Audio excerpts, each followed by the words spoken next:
Hey everybody, what's up? I'm Joe Longo. This is 30 Days of Inspiration. This is just about the end of 30 Days of Inspiration.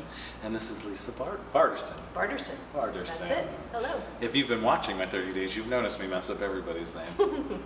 So we just shot in this beautiful space, the Mass I think it's called the Moss. Moss building. Moss. We're in Fishtown. It's gorgeous, as you can see. Right. And I figured, why not sit down and talk with I'm honored. Because so many, it's just so inspiring, all of the things that you do. I hope it's okay that I say this. When we were first talking about shooting, one of the things that you said was, I'm not going to do all of the crazy poses. No. But we didn't have to. No, we did not have to. Nice, simple things, and we recorded that I'll put in here, a fun little dance video. Because you're also a dancer. I am a dancer. So how did all of this come to be? Well, let's see. I grew up in a really musical family, and we all had to play an instrument. I have four sisters, so there are 5 girls in my Where family. Are you?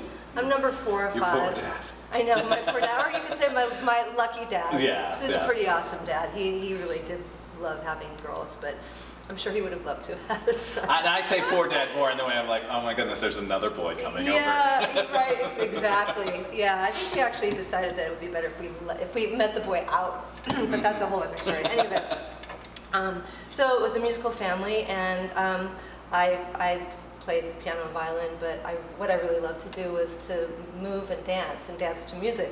And my mom was she was a musician, a violinist, and she was like, oh, I've got a dancer here. So she sent me off to the Y, and then, I showed some promise, and then I got booted up to the more serious ballet teacher in the area, and I really loved it. I loved I was a ballet dancer in the beginning. I loved the structure of it.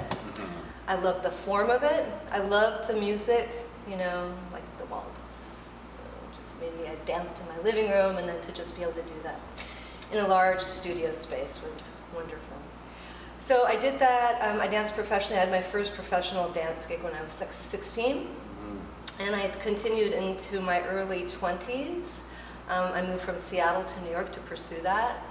And then I met my first husband, who happened to live in Philadelphia, and that's what kind of brought me out of New York and down here. And it was at that time that I realized that I really was not a ballet dancer. I was really a modern dancer, because the box was much bigger, and you have to be a really particular type. I mean, I was probably a good B ballet dancer. I was not an A, but I was really grateful to have all that training, because it did serve me very well as a modern dancer. So I did that professionally for years, but in my early 20s, I had to kind of figure out how was I going to make a living as a modern dancer, which you really can't. You can do if you teach at every studio. It's really hard. And so it was like, well, like other modern dancers, you waitress. Of course. Of course, you serve food. And it was like, I really don't want to do that. And so like, what could I do? And I found this ad in the back of Dance Magazine for a massage therapy training program, and that was like, I think that would be really good for me. And I did that training. It was a 3-year training program. So that got me into my bodywork part of my life. And then I did that for 15 years while I was an independent dancer. So I worked with a lot of different choreographers in Philadelphia and produced my own work. And so it was a really nice marriage, those two things. And I could arrange my own schedule and be flexible and make some pretty, decent money as a massage therapist. And I love working on bodies. And I still do that today. Right. So tell us about today and zero. I still want to say zero gravity. Thank you, Fritz Smith, who's the founder of Zero Balancing. It's really not that great a name because it doesn't really tell you what it is. People are like, what's Zero Balancing? I know. I feel like just by you saying that, I can just balance on a toe. I just on a toe, it's just zero balancing. But it kind of is. I think that's the concept, bringing you back to zero. If you're off-weighted, then you're not. It takes a lot of effort to hold up the body. So bringing the body back to zero. So Zero Balancing is a system, a bodywork system that I got into in the late in the late 80s, early 90s, I started to play around with it, doing workshops and stuff like that. And what I really liked about it was that it was a bodywork modality, but your client got to keep their clothes on. Not that I have anything against people taking their clothes off for a massage, but it just kind of removed that one element. There was no oil. People laid down on the table, face up. There wasn't any draping and stuff like that. And I love the concept of working with structure, which is one of the concepts behind zero balancing, is the structure through the skeleton and energy. So connecting through the body via the skeleton and connecting with the more subtle energy. And that is zero balancing, a very simple explanation of it. But it also works really nicely with yoga, because yoga, we're not passive in yoga, we're active, but we're working with breath, trying to engage our more subtle energy body, trying to calm down the mind, connect it to our deeper selves. And that is ultimately the aim of zero balancing. Right. And you also teach yoga. And I also teach yoga. Yeah, I teach all about yoga. the body. All about the body, which I just find is an endless source of fascinating stuff. I mean, all the research that's being done on body-mind now, when you think about like meditation and, that's been around for thousands of years, and it's worked we didn't really need science to prove it, but the fact that we can like prove it and measure it now, I don't know, I'm very excited, because I think that makes it, the Western world is going to be able to embrace the benefits of meditation and body-mind, and that some big, really important changes are going to start to happen in medicine and in alternative work as well. We should all be meditating. We should all be meditating. And it's funny, the meditation kind of has that same, when you talk to people about meditating, it's like talking to people about yoga. The excuse is always, I can't sit still, I can't touch my toes. Well, obviously you can't, but you have to practice, like anything. And I love telling people, I love washing dishes. Like it's, because I lose myself. So when I'm teaching classes and people are like, I can't, I'm like, what happens when you're washing your dishes? If you still wash your dishes, if you're not just putting them into a dishwasher, or even if you are. Typically when you're doing those things that your mind doesn't have to think, it gets shut off in a way. Where I'll lose myself washing dishes because I'm just washing the dishes, and I'm literally not thinking about anything but cleaning my dishes. And then I'm done, I'm like, oh, I feel good. It's like that same kind of feeling that I think happens a lot with people in the shower. Where you get in the shower. All you can do is, you can't be on your phone, And it's like, it's that. I just have to wash my body. Now I gotta shampoo my hair. But you have that, and there are no distractions. And it's like that nice little bit of quiet. So when people say, I can't, I'm like, what do you do when you're in the shower? What do you do when you're washing dishes? That's a good point. Or the next time you vacuum your floor, take notice to what's happening. Or just start paying attention to your breath. And then there you go, you're meditating. I think so many people see that picture of the yogi sitting in the beautiful lotus all up, like just with this smile on their face, like it's the easiest thing in the world. They're not. Like it's the easiest thing in the world. Right, exactly. Because then you have to start looking inside. And you're like, oh, I'm not sure if I like what I'm seeing. Exactly. Well, I always like to think about like, well, what is it? I mean, I'll say you. What am I practicing in my daily life? What is it that I am practicing? Truly, am I practicing being on my phone all the time? Am I practicing not connecting with myself? Because we are all practicing something. Are we practicing being overstimulated and stressed out? Because there is a choice. We can still move through all those activities, whether it's driving somewhere, and enjoy it rather than I don't know, curse the driver. And it's like There's been a video going around of a little Indian boy. He might be like 5, and he's just talking dead into the camera. And he says, what are you practicing? Are you practicing worrying? I bet you'll get really good at worrying if you continue to practice worry. And then he lists all of these things that most people do all the time. But it's like, if you continue to do that, that's what you're practicing. Right. So if you don't want to worry, stop practicing. Right. Exactly. And practice what you want. That's exactly that. Yes, exactly right. And he's 5. Yeah, it's so Oh my profound. gosh. The first time I saw it, I sent it right to my mom. Wow. And I'm like, you got to watch this kid. He's got something. Incredible. Well, you were talking earlier before we started the photo shoot about the Hopi. Was it the Hopis? Yeah, it's the Hopis with no word for past or future. Wow. Imagine.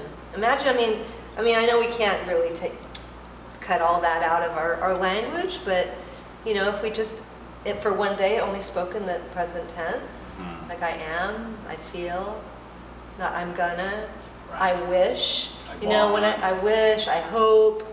Like, what is that? That's such a cop-out. It is. And I catch myself doing that all the time with my husband.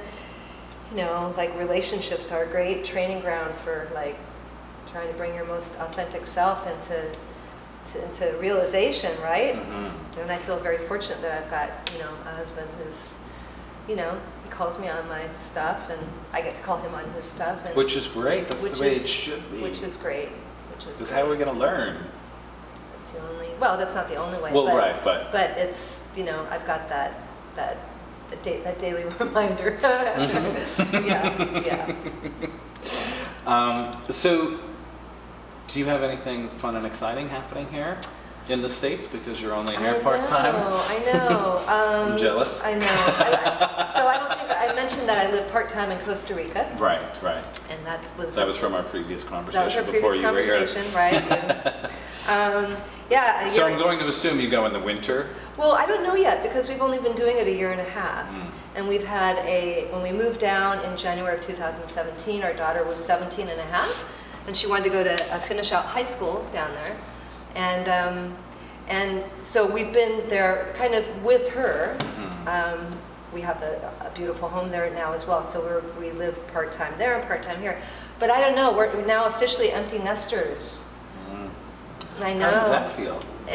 I think I'm excited, but I'm not really sure because I've never been here. But I know I'm going to miss my daughter. I just adore her so much. She's an amazing person.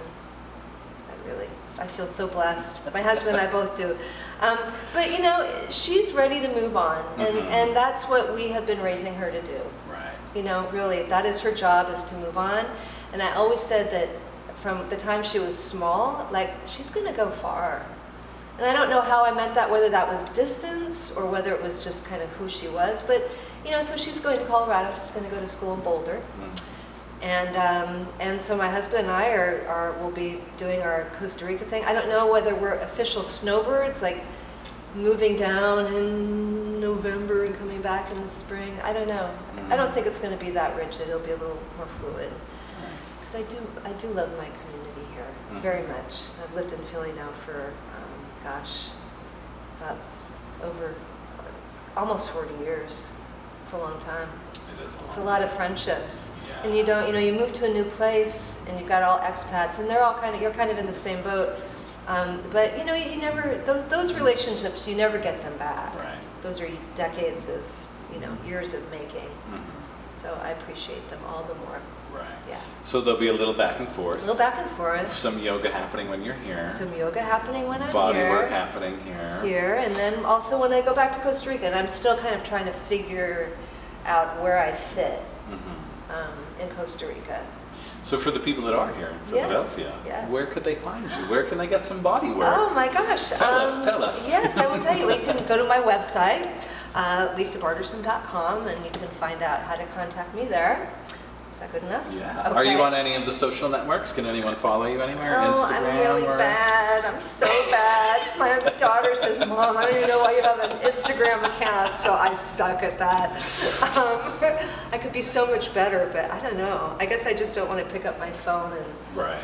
I want to live it. And it's great. If you don't have to, I would say stay out of it. I know, right? Some of us have dove in and it's like, oh, now I'm trapped. I know. Trapped. Well, I have been on Facebook pretty vigorously for a while. And I don't know, I have this love-hate relationship with it. I do love being connected to my community, especially when I'm in Costa Rica, and my family. But this new latest thing with like, I don't like being measured and having all my information stored and so I'm kind of, I'm not in This it. fly just I know, wants to just be with in. us. Yeah, so I'm kind of in and out of Facebook, Mhm. but people can find me there as All right. well. Well, I'll link up your website for Okay. everyone to go All to. right. So if you can give one person out there, or everyone out there, Uh-huh. a little nugget of advice to keep moving forward, following their bliss, Following staying their connected to their bliss. inner dancer. Yeah. It would be to, whatever that thing is for yourself, to practice that. It's just to practice it, is to honor it. There was a period I didn't, I let go of myself for a while. Mhm. And when I do the look back in the mirror, it was like, God. So I'm so acutely aware of that for myself. It's still there, but it's to, those are very sacred, those are sacred voices and talents that we all have inside of ourselves. And to just follow that and trust that it's going to lead you, to the right place. Yeah. Practice. Yes, practice. Awesome. Thank you so much for doing Thank this. you. I appreciate it. I'll definitely put our little dance video in this. Thank you so much. Thank you. Yes. Ooh. And thank you all. Thank you. I might not see you tomorrow. This might be the end. We shall see. All right.